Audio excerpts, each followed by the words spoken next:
Tales from my D&D campaign. Previously, they're gathered around the scrying mirror. Seven appears to be flying down some kind of natural tunnel. Then you see several ant-like humanoids pass by. It appears to be spying on them.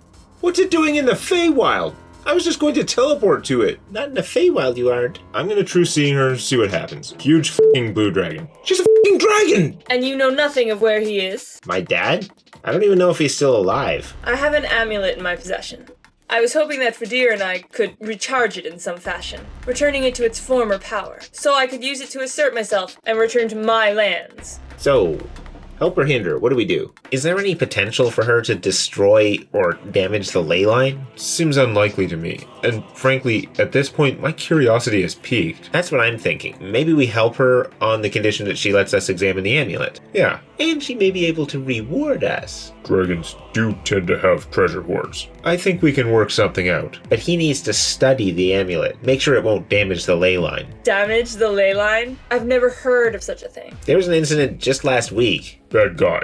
Almost wrecked half the continent. If you don't believe us, just ask the controller. You still have an intact controller? I suppose that makes sense with all those things you have running around. My friend here is really knowledgeable. He may know more than you on some things. I'm fully aware that I don't know everything, especially in these matters. I'm not sure I'm comfortable letting anyone touch it, but you can examine it. The amulet features a star shape with a human-sized metal eye in the middle. There's no flesh visible, making it hard to prove if there's an actual eye inside. She said Ashur crafted it after he lost his eye. This has a very strong astral energy signature. It's not like the plague at all. You might call the plague's signature unstable, changing over time. This seems extremely stable, more stable than any other astral energy source you've scanned. Whatever process was used to create a stable astral energy source, if we could apply those principles, perhaps we could stabilize the astral energy within us. This thing is definitely an artifact of some nature. Draven didn't have the portable version of his device yet to study the Kalana Dialia, but this item had much more pure astral energy than any other magic items he's examined. In his assessment, it is less powerful than that artifact, especially as is, but it may have the potential to be close. Who's this Ashur guy, anyway? Mora?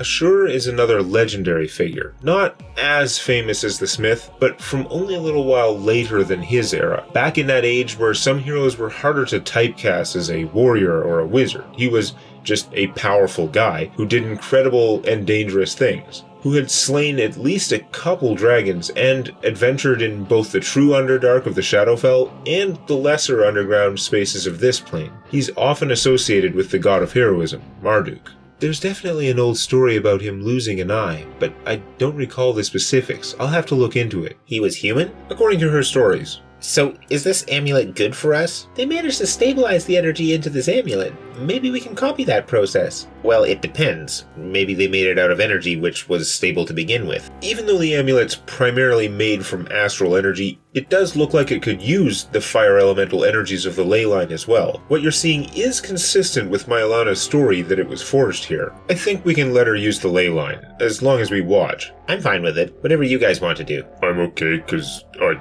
don't know anything about it. So they lead Lady Myelana, who sees no need to shift into her true form, down towards Polaron's core. She glances towards the controller room as they pass, catching a glimpse of GE7. If she makes the slightest move towards the controller, it's Elder Mountain Hammer. No, she just seemed mildly intrigued, but keeps going. You have an ancient too?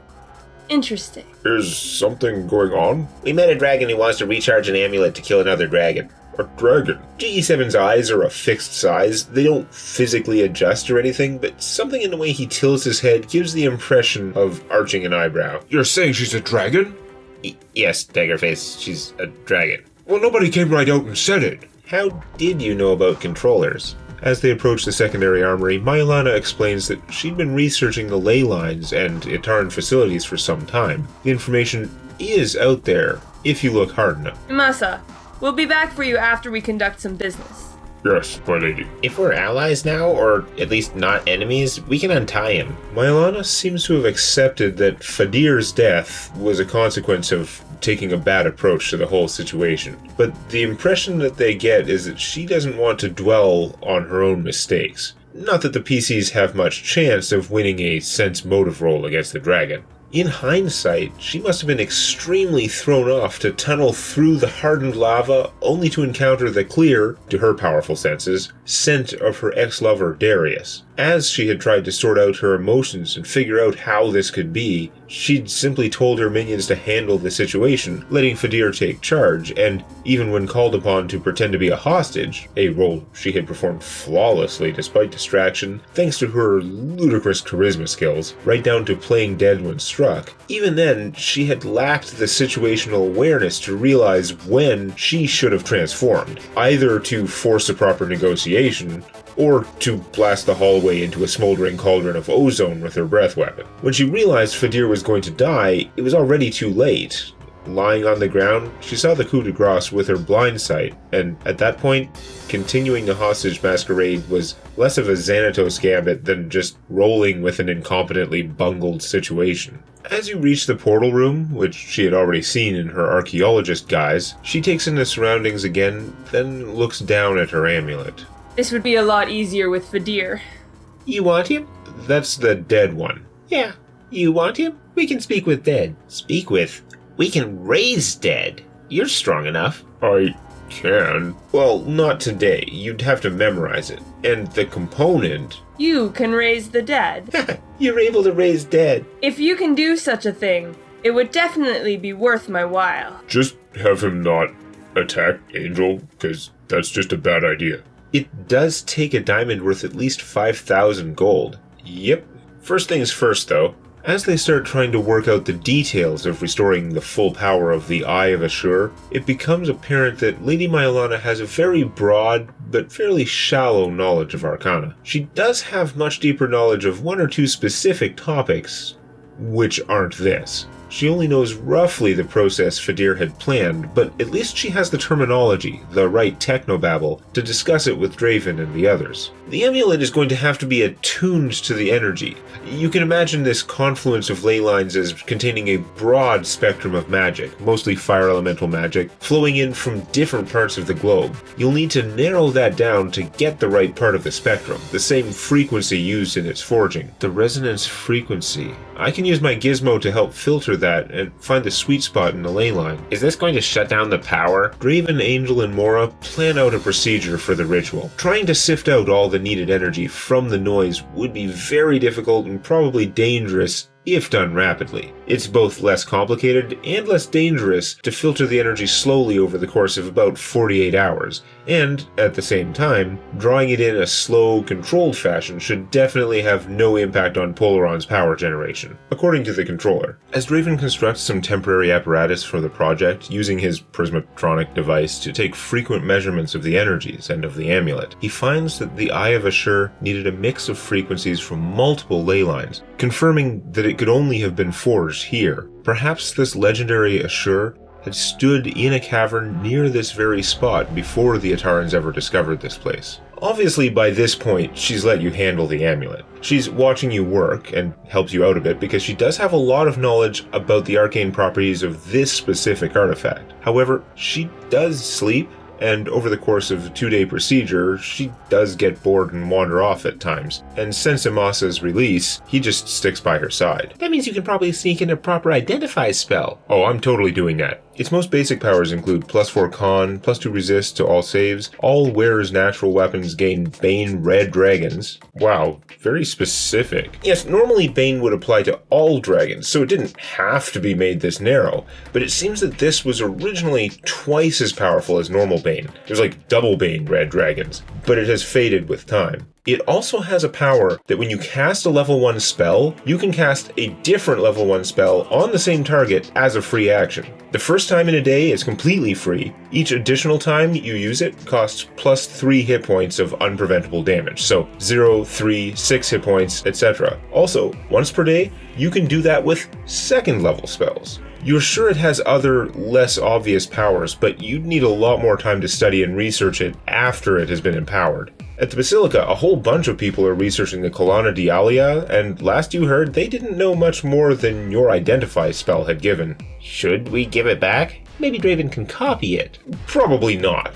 it's an artifact. At absolute minimum, you'd probably have to find someone more powerful than you and use one of their eyes. Could you make a fake? I knew you were going to ask that, and I don't think that's a risk I want to take. Based on your interactions, she seems to know this thing very well. You say there's virtually no chance you could create a convincing fake? Definitely not on short notice. I guess it's too late to fight her now, eh? It wouldn't be very gentlemanly. Though, if she picks a fight with me, that's fine. During this time, despite his long-ingrained attitude, his self-narrative that he doesn't care about his absent father, Little One nevertheless finds himself probing Lady Myelana about her connection with Darius, and frequently risks crossing the line, despite the fact that he's the son of an ex-lover talking to a dragon who is a little sensitive about the situation. And you smell like him all the time. It's a bit of a raw nerve. What did Darius look like? Well, he was more attractive than you. Oh! He kind of hit it and quit it, did he? Oh! I suppose the amount of time we spent together was not inconsequential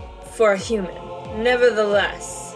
So then, when was the last time you saw him? 68 years ago. We parted ways as we often did. He made no mention of any intention to disappear. 68 years? Are we sure he was human? She keeps describing him as such. She mentioned once that he liked to call her Blue, so she would call him Human, which was equivalently racist. That was kind of their sense of humor. Wait, you're a teenager. If he was in a relationship 70 years ago, then met your mother after that, he would have been like... Really old. Wouldn't it suck if your dad was like Ragax or something? Who? Hero who fights vampires in the Shadowfell. That'd be cool. Would explain why he wasn't around. What would it be to you if I did find Darius? I haven't really been looking for lack of a reason, to be honest. She doesn't answer, though, just lost in thought. As planned, the amulet ritual takes almost 2 full days, but near the end, Draven notices a shift in the energy signature of the amulet, like crossing a threshold. He gives it a couple of more hours to complete the planned procedure, just for good measure, but it appears that the Eye of Ashur has been restored to its former glory. You didn't detect any fire resistance earlier, but you suspect it does have some now, as well as some kind of harder to measure, less stat-based power against red dragons. Well, yeah, a combat buff, significant though it would be in one-on-one dragon combat, is still not quite the game changer this was sold as. Finally. I mean, thank you. It's an ass-kicking amulet now. I suppose I owe you some kind of repayment, though I'm certainly deducting something for Fadir. I am intrigued by the idea that you could resurrect him. I like the way Rakshasas do things. Having a dragon on our side for the war would be quite a boon. Not sure how interested she'd be. Also, lightning? Not great against Kuo-toa. It would be a lot less lethal than usual. They do have a lot of resist, but even they can't laugh off a serious dragon breath weapon. She seems open to the favor thing. She seems open to treasure. I want treasure. We have enough weird allies. Cha-ching! Okay, treasure it is. Despite not having any agreement beforehand, the dragon offers to pay them 5,000 gold for their assistance so far, taking into account the costs she had incurred at their hands. But if they really could bring back her faithful servant, Lady Myelana would provide the critical component, she would reward them with another 5,000 gold, and, given Draven's pretty clear interest in crafting, she would give them, from her hoard, the preserved heart of an Urogarai. What? The northern tribes deal a lot with dire animals, and worse, when Dialia is on the wax, as they call it. Urogarai means something like dragon bear. No actual connection to dragons, as far as Mora knows, but an Urogarai is like a bear that could eat dire bears. Myelana has this heart of a particularly large one, which could serve as an item of power if you extract its essence. An item of power and 10 grand? Sounds good. That's 2,500 each. I call dibs on the item of power. I want to get +6 wisdom. Based on the book price, any +6 stat item requires an item of power. Lady Myelana doesn't have much cash with her, but is able to produce 2,000 gold worth of gems as a down payment. In order to get the rest of the money, the bear's heart, and a suitably pure and large diamond for a resurrection spell, she'll need to fly back to the treasure hoard in her lair, a cavern a little past where they fought her Gumen and elementals, along alongside the tram tunnel beneath the Uruk Desert. She could just run off with the amulet. And she knows how to find Polaron now. She is leaving Imasa with them, and of course Fadir's body. If it's true that she cares about her servants at all, then of course she'll be back. But if all she cares about is the amulet, she could just fly off and be done with them. At this stage, they've trusted and helped her enough that they pretty much have to trust her in this as well, or ruin whatever relationship they've been building with her, so they let her go. Reverting to her true form, she flies up from the broken temple entrance and soars across the pole over the ocean towards Uruk, giving him about 2 weeks to work on some long overdue gear crafting while awaiting her return. Dragons aren't the most graceful or maneuverable flyers, but their speed over long distances is legendary. Fast forward a few days, Draven finishes crafting his portable hole and the +4 intelligence helm for Rainbow Dash. Thank you. And you actually don't get attacked for once. Yay! You are in a distant underground secret base. We've seen a lot of action here. Yeah, but people don't find this place by accident. And so Lady Myelana returns and enters Polaron in dragon form, and it quickly becomes evident why. There's no way she could actually carry that heart in human form. Wait, it can't be that big. A dire bear is a huge creature, but These are the bears who eat dire bears, and this was a particularly powerful specimen. so it's probably gargantuan. Regular bears are large. That's 2 categories. Each category is double dimensions, 8 times the mass. 4x4 map squares. Square cube rule. So yeah, that's a big bear. It's under some kind of long-term preservation, like a specialized version of gentle repose for body parts, which lasts longer. I'll have to learn that. She also has a small, extremely high-quality sack. I want the sack. It's not actually magical, but it has precious metal inlays and filigrees, very fancy. Someone must have spent like 2 months crafting this thing. Probably Darius. Once she drops off the heart, she changes back to her human form and pays you with gems from the sack. You appraise them at about 8,200 gold. With the down payment, that makes over 10,000. And she pulls out the diamond required as a component for the resurrection, which definitely looks like it's worth several thousand gold. Now, I don't know how long it's supposed to take, but I say it takes a week to resurrect someone. Because it should take a week to resurrect someone. I think it should. You're right. Casting time, 1 minute. Instantaneous. Yeah, no. I'm fine with it taking a long time. Black sets up in one of the empty labs, preparing the green dragonborn's body and the large diamond for the powerful resurrection ritual. And as he does so, he begins making odd requests for other special, non-valuable components, like water from the ocean and a pair of copper coins. I'll run out for the water. The coast isn't too far. Or send the dragon that can fly. She flew for 10 days, and boy are her wings tired. I'm kind of nervous. I'm worried about turning him undead and stuff. Your nervousness is understandable. Like, you've never done this before, but between your training and your faith in Sirius, you do know what you're doing. Or you could bring him back as undead and pocket the 5,000 gold diamond. But after a week of prayer, ritual, and meditation, interrupted only by sleep and simple meals, culminating in a 4-hour magical invocation, Black sacrificed the large, pure diamond to pull back the departed soul of Fadir into his lifeless body. The miracle of resurrection, reversing a death caused by an unnecessary and tragic conflict. Fadir, My lady. we came to an arrangement with these people. They raised you, the eye has been restored. Time to go. Yes, my lady. So, are you going to go retake your lands now? I'm not heading straight to Novendel at this point. There's still much to do.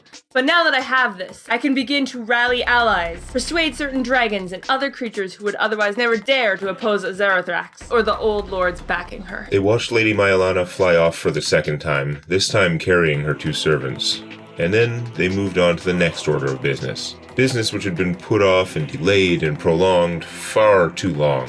Got to get rid of the space aids. Okay, based on Draven's research into the Astral Plague and the rest of the magical energy spectrum, you've got 2 main theories, 2 action plans of how to proceed. Vodka?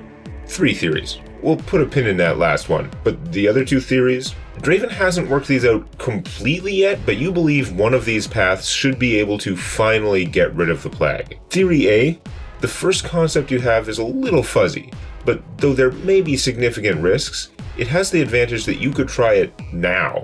Based on all the readings and experience you got from repowering the amulet, the Eye of Ashur, you think that you could attempt to transfer the leyline energy into the seed in a similar way. You already have most of the equipment. I had considered that. Yeah, now you aren't sure exactly what would happen, and there are risks. If something went wrong and the seed could no longer protect you as it does now, well, your situation would suddenly become vastly more urgent. But it feels to you like you could do it in a way that is safe for it, matching the wavelength, and you think it could have a dramatic effect towards making the seed more powerful. So this plan's a bit of a wild card, but it also doesn't require you to go anywhere. Hopefully the change would not be permanent. It may be permanent. In fact, it's probably permanent. Would we still be able to carry it with us? That depends. You are sure you would be making it more powerful, but you really don't know what form it would actually take, what you would be turning it into. Well, frankly, we don't know what it will turn into at any point whatsoever.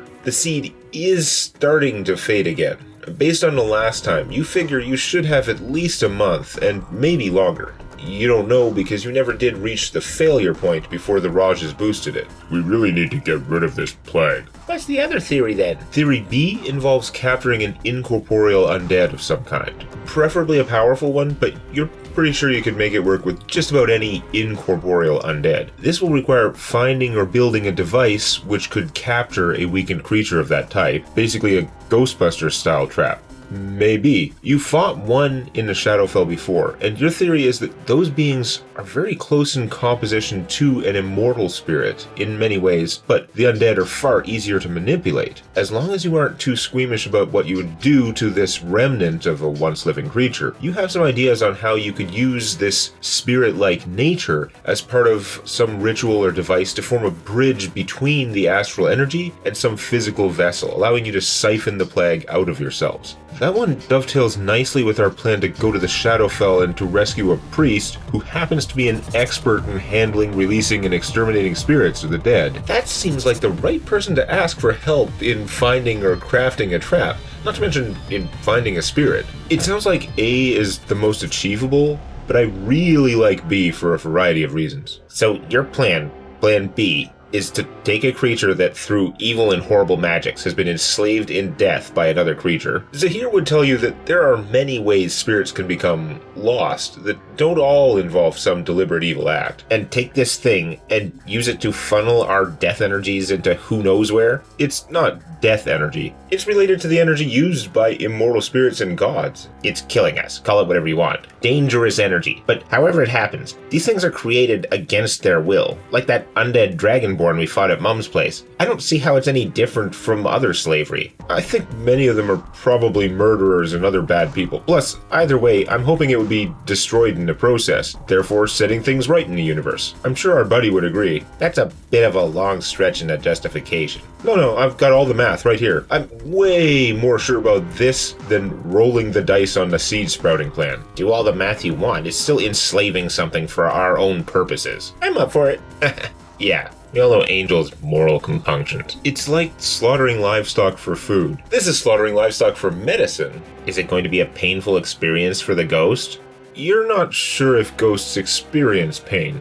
I'm going with no. Look, we're planning to head to the Shadowfell anyway. Step 1 is to rescue Zahir, and then I'll discuss the ethics and methods of this whole thing with him. You have all the stuff for plan A, right? Why don't we just try that as step 1 before we go all the way to the Shadowfell? If it was an emergency, Draven could probably try that within 2 days. In reality, you'd probably want to spend more time planning for contingencies, double-checking and testing theories and equipment, but yes, you could start working on that immediately if you want. How are we going to capture something incorporeal? Don't know yet, but it'll be easier to figure out with Zahir's help. Did you see what happened to Angel? We don't want any more of that. How long do we have? Probably minimum of 1 month. Probably. Can we power up the seed just a little? Based on your math, you won't get much of a return. It won't make a significant difference until you cross a critical threshold where the seed will actually transform, probably becoming something more tied to the elemental fire energy. And that's the point where the real uncertainty comes in. So it is a risk. The worst problem would be if we try A and the spirit seed stops helping us. Then we're I know. Yeah, if we mutate the seed and it doesn't help us anymore, we're screwed. Whereas if B doesn't work, if it's looking dubious, nothing is stopping us from coming back here and trying A anyway. What's everyone else's vote? I don't care if we torture some spirit. Not torture, enhanced research. I think we should do whatever Draven thinks is best. So your character just abdicates his vote. Okay. Actually, I don't think there's an ethical problem. Undead are bad. You destroy undead. You don't use them. Necromancers use undead. And it'll probably be destroyed in the process. Possibly. If not, we can destroy it after. I see. Just electrocute it for a while, then when you're done with it, We won't electrocute it. The process won't involve electricity. It's not alive. It's like an echo of a soul. That's my story, and I'm sticking to it. like, it's fine. I'll concede to do it the way you want, but Little One's not so sold on it in character. You guys are having a serious argument. Want to settle it with diplomacy checks? Oh god, no. Not a chance. Though, if I used Intimidate, I've got a 21. I've got a 27. I wouldn't actually intimidate you about this. That Dragonborn Death Knight, Former paladin. he did not seem like an echo. He was pretty all there. Yeah, but he was a full-on intelligent undead, soul bound to the body, like a lich, but unwilling. We wouldn't take one of those. You don't give a shit. You'd grab the first one that came along. I'm sure I would have, but you made your points, and now, if after rescuing Zahir we go ahead with the plan, I agree that we should make sure we're not using an innocent incorporeal undead. So basically we're doing B because we don't have the balls to do A. No, we're not doing A because it's random. It takes courage. The courage of randomness. And risk. There's a risk to this other one as well. We're going to the Shadowfell.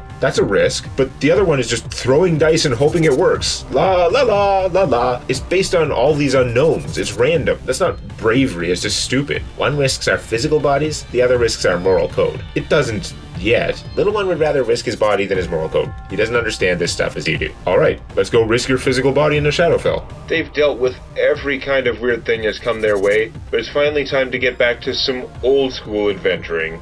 Next time on Tales from My D&D Campaign.